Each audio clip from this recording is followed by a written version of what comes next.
كان عندي بس سؤال. انا يعني في مشكله بيني وبين مراتي في انها بتاخد فلوس من ورايا، ولما بتكلم معاها بتقول لي انا اتفرجت على الشيخ وقال انها لما تاخد الست تاخد فلوس من ورا جوزها مش حرام. فانا عايز اعرف يعني ازاي حرام ولا مش حرام؟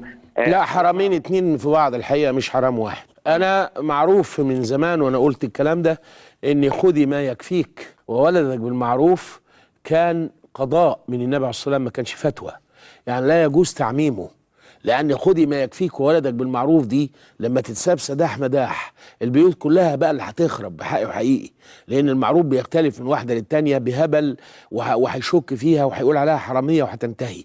اي زوج محترم يدي مراته وزياده، لكن ما ينشفش عليها، وهي لو احتاجت حاجه تستأذن قبل ما تاخدها، مش تقول له انا خدت لقيت معاك 500 جنيه خدتهم هي يقتلها فيهم.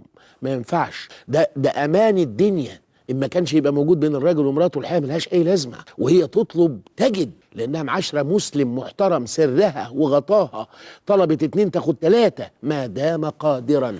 والا في ايه في سوره الطلاق اولها لينفق ذو سعه من سعته ومن قدر عليه رزقه فلينفق مما آتاه الله لا يكلف الله نفسا إلا ما آتاها.